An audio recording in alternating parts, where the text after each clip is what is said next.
In today's video, we're going to answer all the questions you guys responded to in the last 24 hours, as strange as some of them may be.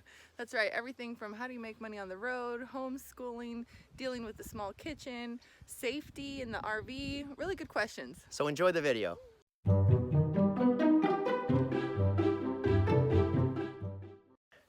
Welcome back to the RV Odd Couple. My name is John. And I'm Mercedes. Long story short, we sold all of our possessions to RV full-time with a toddler and a dog. And in today's video, we're going to answer questions that we sent out to the Odd Squad, and you guys responded. We got about 15 questions. We're going to hit them all. And today we decided to switch it up a little bit, get outside of the RV and find a nice little secluded spot in the Los Padres Mountains in California. And we love the setting. We just saw a little black lizard. We're going to show you a video of that. It's cool. And we're going to get right to your questions. So here we go. All right. Number one, True Trucker asks, another couple I follow on YouTube went full-time but only planned on doing it for a couple of years. Are your plans to full-time forever, or do you have a stopping point? We don't have a stopping point. We're absolutely loving RV full-time, and I don't want to stop. Do you? No, not really. We love it. All right. Number two. Michael, oh man, Fachet? Michael Mojave. Michael Mojave. Okay, Michael says, we had to evacuate due to a hurricane from South Florida. Was last minute, unexpected, really stressing, kind of brought out the negatives in both my spouse and I. Have you two ever faced times where some outside force has put some communication setbacks or relationship stress while living the full-time RV life? That's interesting. Mercedes and I went through a hurricane together down in Florida a couple of years ago on our Sticks and Bricks on Lemon Bay. But I would say the only outside force that we've had that really stresses us out since we've been full-timing is trying to do the video with the 3-year-old and the dog. It takes us 12 hours. We started this video last night. True story. At around 5 o'clock, and we had to stop shooting and throw all the video out because she just kept coming in, screaming and yelling. We went till 11 o'clock at night.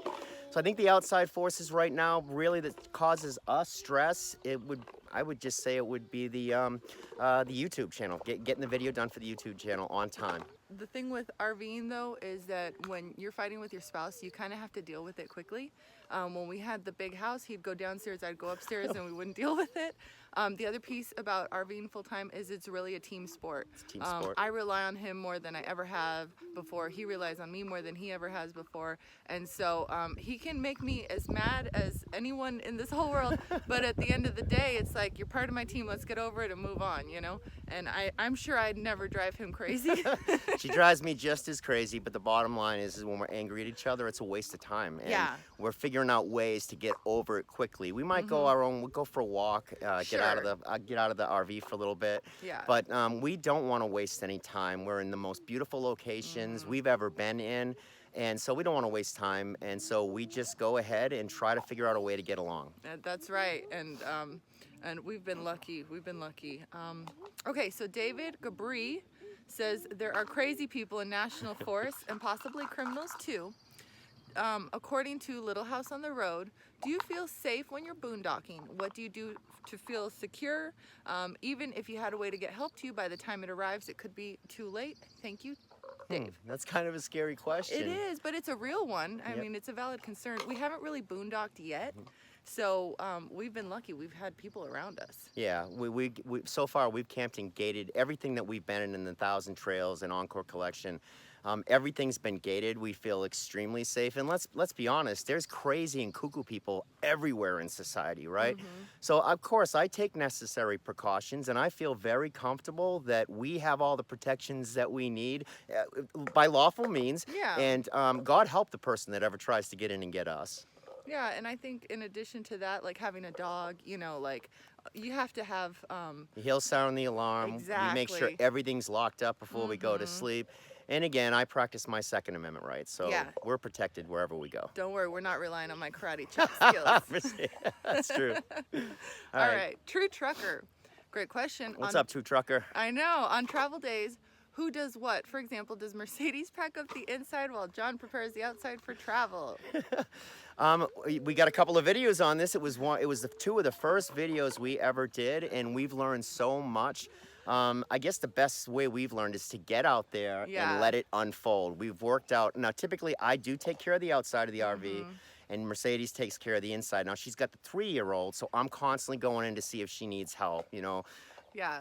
Yeah, because I will do 3 things and Sage will undo 1.5 of them. So it's kind of like, you know, you move and then 1 step forward, 2 steps back. But no, seriously, if you want to learn how not to prepare the RV for travel, watch one of our first earlier videos, man. We did the best we could. We did. acted like we knew what was going on. But if you really want to know how to get ready to move your RV, look in the comments section. Yeah. The RV Odd Squad.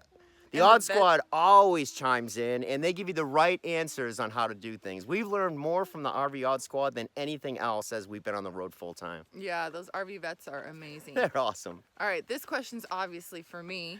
Can you do a video on towing with a diesel, backing up, driving in mountains, using the diesel brakes? Thanks, guys, for all your great videos. We're actually, that's going to be an awesome video, and I do plan on releasing that. I got some really good ideas on how to show how the truck reacts up hills, how the truck reacts down hills. It's awesome. I've never driven a truck that does what my truck does, between the Allison transmission and the exhaust brakes and all of it. So I'm gonna do a video on that. We're working on it now. We've got a little bit more video to shoot on that while we're in the truck, while we're in real time, and we'll get that out as soon as we can. Yeah, great question, Stuart. Great question. W. Great video.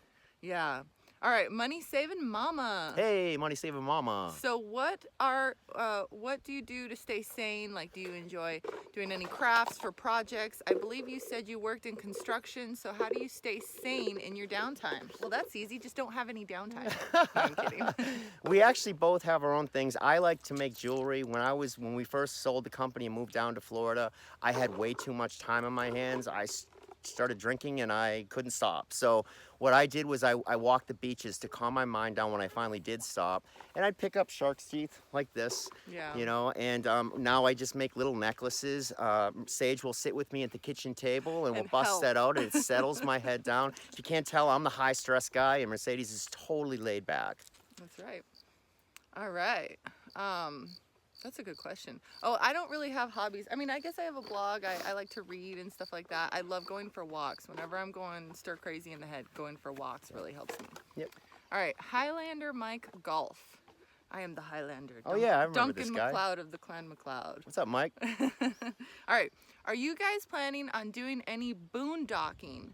And are there plans for solar on your rig? Excellent question. You know what?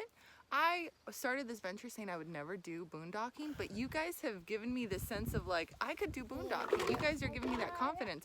So I want a boondock. I think it would be really cool. And I credit you guys for that, because I didn't, on my own, I would never have considered that. You, on the other hand. Yeah, Mercedes is actually talking about a smaller rig now, and to get her out doing this full time, we had to get her in a 42-foot rig so she would feel at home with the baby having her own room. And you know, now she's talking about a smaller rig so we can get into more secluded places. Each park we go to, we usually find a secluded place one day, and we go out as a family, and we love it. We love, because you can't hear anything but nature out here. This morning we woke up, all we heard was gobble, gobble, gobble from wild turkeys, you know? So we're looking forward to boondocking, and we should be boondocking, I'd say, within the next month or two, and we'll do a full video on that. Yeah, we'll show you guys how well I adjust to that. As far as solar goes, we haven't started doing the research on that one. But we are very interested in doing solar and being completely self-sufficient when we're out in nature. I did buy 2 Champion generators that will run us when we're out there. Just gotta have plenty of gas, but I'm excited to look into solar and seeing how it works and how many panels we can actually get on our RV. Yeah, that would be cool. And then Highlander Mike Golf has a second question. Hey, 2 questions? Yes, he gets 2 questions. Are you guys planning on homeschooling your daughter while you continue to full-time travel? That's a great question, and I would like to.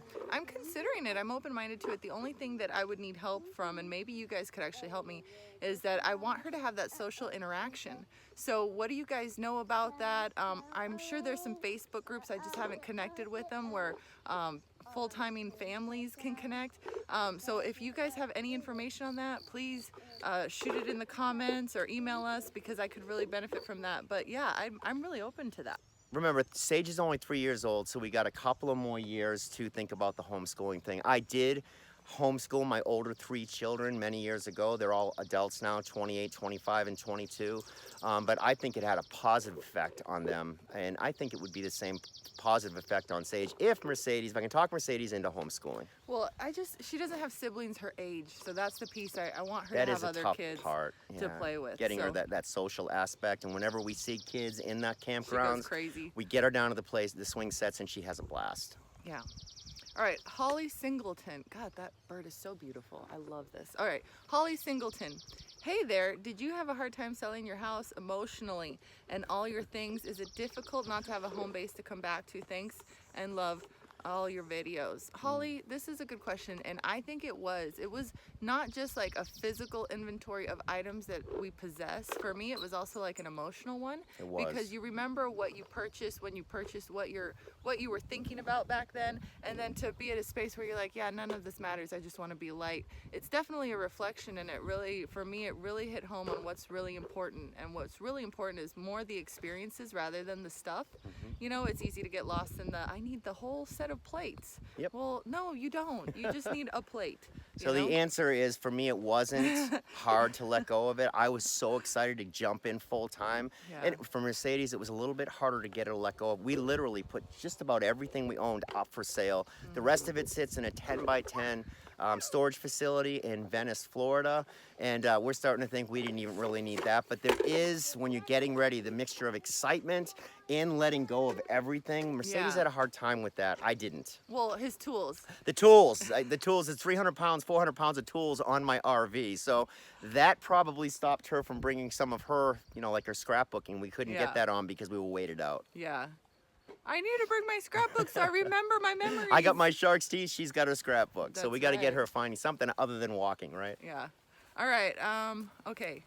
Meep, mop, moop. Meet Mom Moop. Meep, mop, moop. Oh, that's, YouTube name. Interesting YouTube names, guys. I know. What's up, Meet Mop You? Meep, mop, moop.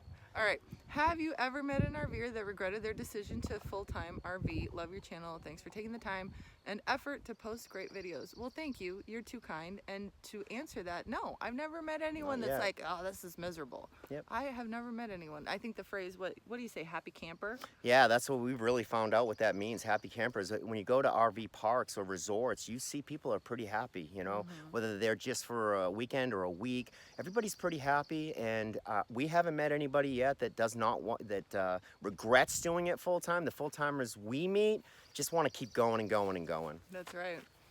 That's a good question. Yeah, great question. All right, I'm gonna wreck this one too.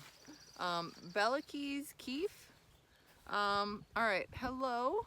Enjoy your vlog so much. We're picking up our RV tomorrow. Congratulations. Congratulations. And we'll begin our full-time journey. Of course, we have lots of questions, but one of my top ones is, how hard has it been for you, Mercedes, to get used to the RV bathroom and kitchen? What has been the hardest thing to get used to? Thanks in advance. The tightness of it. Yeah, I would say, do you want something? Go ahead, answer. I would say that for the bathroom, I wish we had a tub because Sage likes to play in the tub. The kitchen's a lot tighter. We did have to get rid of a lot of appliances and stuff, but if they can do more than one purpose, because nowadays you can get 20 million kitchen gadgets, like an apple core, a garlic crusher, and so you just stop getting things that only serve one purpose and you use things that serve multiple purposes. It is a little tight in the kitchen, so typically only one of us will be cooking at a time. But you just get used to it, and it just gives you an excuse to snuggle up to each other, so it's not a big deal. And for me, the two things is not having all the tools I wanted to have, because I literally had too many tools. But also, I'm the guy that loves to cook in the kitchen. I love kitchen appliances and stuff. So that's been an adjustment for me, not having all the tools I used to have in our kitchen. But you get used to it. Lack of counter space is a big one, pulling out a toaster or a crock pot, or, but you get used to it. You make do, and we're doing a lot more grilling outside now. Oh, I love And we love love grilling outside. And it's healthier. It's much healthier. All right, Dan K, how long do you plan to full time? Do you have an exit plan? Or take the proceeds from the sale of your house, stash it away just in case, because sooner or later we all have to take that last exit. By the way, love your videos. This is a couple of questions. Thank you very much. Really good questions. Exit plan, we answered that. No, we kind of want to do this forever. You do want to set out on this journey with a little bit of a stash or a little bit of savings in the bank, because as soon as you go full time, you realize, oh wait, I need this, not that. Right. Right. And you see people using stuff and you're like, oh, I want that. Yeah, and the biggest suggestion I would make to somebody that was considering doing this full time is you got to have income or no debt. Yeah. You know, we dumped as much debt as we possibly could. We have a little, but not even nearly as much as we used to. The sale of the last 2 properties we flipped put us a little bit of money in the bank for us to keep us going for a while, and we'll see how it turns out. But I would suggest make the debt as low as you possibly can and give yourself at least 6 months to a year of reserves in the bank. Yeah. Yeah, that's a good question. Okay, Tony. Oh, Tony. Tony from, not Tony. Oh, Rhode Island Tony. Yeah. What's up, What's up, Tony? Rhode Island Tony. I've got one kind of. What do you think makes you the RV odd couple in a sea of couples that have chosen to do exactly what you're doing? What makes you odd? Yeah. Well, you go ahead and answer that's this one, a because really we good question. disagree on this Yeah, too. we can't disagree even on agree everything. on how to answer this question because we are so opposites in everything. Yep, generationally, politically, ethnically. Everything. We can't even decide to like answer this question the same way. Right. Everyone that knows us, you know, can see our different personalities, Yep. and so that's I think what makes us odd. That and we have a remarkable ability to make mistakes. You know, we excel at making mistakes. Yeah, and we don't hide it. When we started on this venture, we decided that we were going to show all of it, the good, the bad, and the ugly. And the ugly stuff is the stuff that I think has helped our community grow. It's just real. Yeah. Because when we started deciding to do this, we watched a lot of couples and everything was positive, which, I mean, this is a mostly positive experience, let's be real. But when we started struggling, we're like, hey, no one's talking about the struggles, Right. you know? And so we're odd because we make mistakes and we're so different. Yeah, and we show it, you know. I mean, some of the videos we put out, we certainly have been pretty embarrassed to put it out in the public that we were so stupid. You know, like with our purchase with Camping World, you know, that was the dumbest mistake I've ever made in my life. But, you know, what can we do? How can we help others? And by putting that video out there, I think we've helped quite a few people not to go to Camping World. Worst place to buy your RV, so stay away from there. All right, Steve Mueller. What was your biggest influence on making the decision to go full-time, and what would you do different if you had the chance? Well, I think what he just said as far as where we purchased the rig, we would have purchased it somewhere else. We like everything else that we did. We love the Forest River. Yeah. We love our rig. Yeah. Love our truck. We just wouldn't have gotten like the extended warranties that really aren't that useful. Yep. But for me, the biggest influence was the YouTube, seeing people on YouTube, seeing how they were doing it. Yep. I mean, Long Long Honeymoon, Yep. Keep Your Daydream. Yep. You guys are kind of like RV stars. Yeah, we followed you guys and just binged watched videos, and we Yeah. learned a lot of what we know now by watching those people and following those people. They've helped us a lot along our journey. But I think the thing that's helped us more than anything is the Odd Squad, just putting our Oh my mistakes God. up there, and the Odd Squad just chiming in the comments section, letting us know, guys, do this, this, this, and we've learned more from that than anything else. Yeah, we are really lucky with the Odd Squad. Yeah. All right. Ladicious? Ladicious. Ladicious. Ladicious. Where or how did you learn when and to do for maintenance on your rig and truck? Do you do it yourself or go to a service center? So the rig and the truck are two different. Well, I told you we bought our rig at Camping World, so they do nothing to help you. And so we put it in 3 times, couldn't get it done. I'm a contractor by trade. I'm good with my hands. I've got just about every tool I can ever that you can ever imagine. So I do most of the work myself. I'm great at handy stuff. There are some things I don't understand. The electrical I struggle with a little bit, but I'm learning that. And I go to YouTube videos when I don't understand something completely, and you just got to search through. We've always found the answer in YouTube. You just got to dig for it sometimes. Yeah, are you struggling with something? Just check on YouTube. It's Yeah. probably there. But my suggestion to anybody getting into this, learn how to fix RVs. Learn everything you can about them. And it seems like the newer they get, the more complicated they get. But you got to understand your RV and know how it works, and always have a backup of everything with you as far as parts go. Yeah. And as far as the truck, it's new, so we take it into the We the have somebody else place. service our truck. I'm not a mechanic. Yeah. Okay, Paul Johnston, what do you do to make money on the road? Great question. And for us, you know, luckily we didn't. I wouldn't suggest to anybody that you jump into this lifestyle and completely rely on making income, because you will not make a lot of money at doing this. Like YouTube, for example. There's some top people that make some money, and I think it's about multiple streams of income. We make a little bit of money from YouTube, but believe me, it's not what you think it is. We make a little bit of money from referring to campground memberships, you know, and we just get the same referral fee you would get if you were a member. And so we got some t-shirts that we sell. Don't make me roll my ball at you.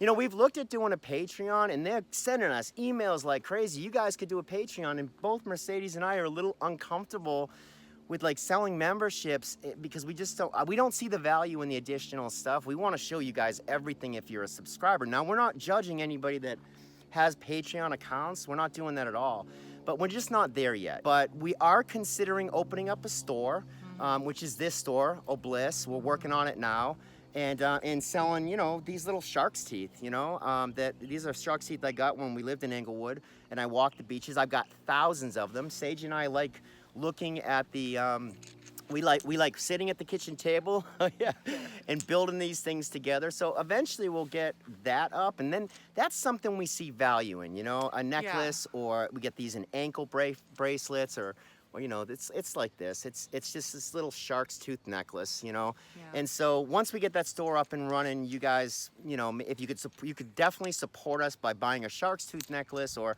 we love going on walks, and we love picking up all kinds of rocks. Yeah, you know? we've got too many rocks. We got so many rocks, you know, and we got to get rid of some of those. So eventually we'll have a little store set up, and we're probably more comfortable. We see more value in that, you know, a shark tooth necklace for 10 or 15 or 20 bucks. Yeah, we might do a Patreon later, but we want to make sure we're giving you guys value. And so that's the piece that we don't know how we would give that value to you, especially since we don't know what you guys want. So let us know. Right, absolutely. We do not. We would guess it'd be up that way. The other path? No? There's no path over there? No, it's a dead end. Yep. You're welcome. Yeah, I hear water that way. You can hear it. People, we want a boondock. You know what we should do? We should get a shot of the waterfall. We'll move up, grab the shot of the waterfall. Yeah, we'll give you a waterfall. Shooting the waterfall has been quite the conundrum. So we found the waterfall, and we missed a few things that we thought about when we go up here. One of the things that I do get concerned about when we're out in the middle of nowhere or secluded is that Mercedes does not know how to drive the truck.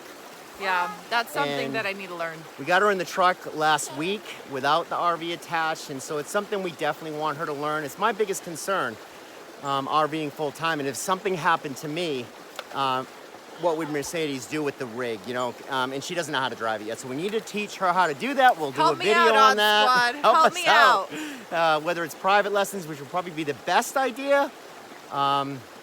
Yeah, there are people that do that, but I don't know if they do that for fifth wheels. Exactly. So we got to look into that, and eventually maybe I will have to teach her, but she does need to do this in case. I'm 20 years older than Mercedes, so Mercedes needs to learn how to operate the rig in case something ever happened to me. When Michael asked about the marriage stuff, is that, you know, I would say that RVing full-time has been good for our marriage. And we've been told before, oh my God, if you guys stay, long story short, one more time, I'm gonna go bonkers. But there is a lot to that story that we just say long story short because we haven't wanted to really burden you guys with what it was really like and how RVing has saved our marriage. Right. If that's something you guys want to know about, let us know. Yep. We don't know how personal we should or shouldn't get. And so just let us know what kind of feedback, and if you guys are an RVing couple, how's it been for you? Has RVing been good for your marriage? It certainly changes things.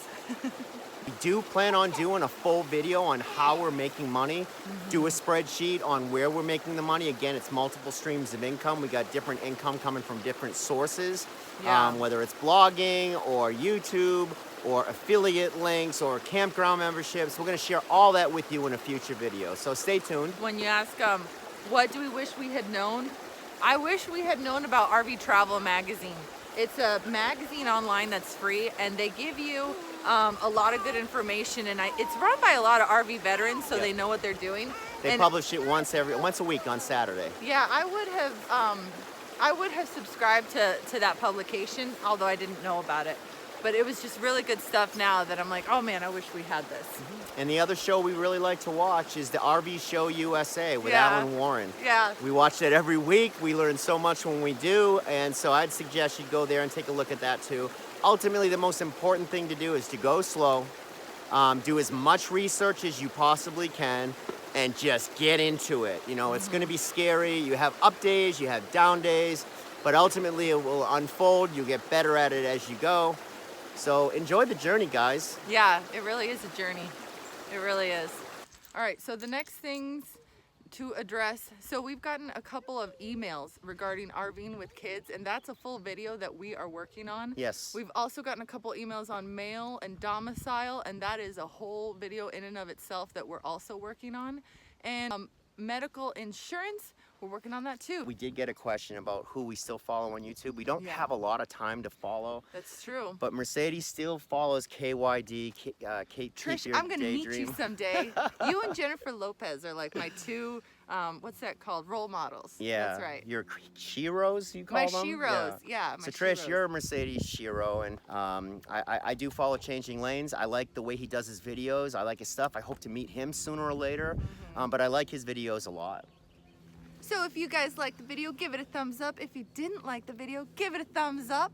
And make sure you hit the notification button so you can get the bell ding ding ding Yeah. when we release a new video. After you subscribe. Yeah, of course. And also, we need your feedback. Do you like question and answers? Yeah. What do you guys think of this video? Do you want us to do more of these? They're not too hard to do. And Yeah. right now we've got Sage. She's been great. She's been so good. She's been awesome. She's Yeah. been awesome. I think it has to do with, like, do you guys want these videos or not? Because you guys are calling the shots. So if you guys could care less about question and answer, just let us know. And also just know that the comment section is where we're getting, you know, the material of what we're going to be doing in future videos. So let us know what you guys think. You guys really are steering the ship. We really did mean that. We look for what you guys want, you know. So do you want more Q&A? You don't want more Q&A? You thought this was corny? Just let us know. Be honest with us, and we'll take it from there. Thank you.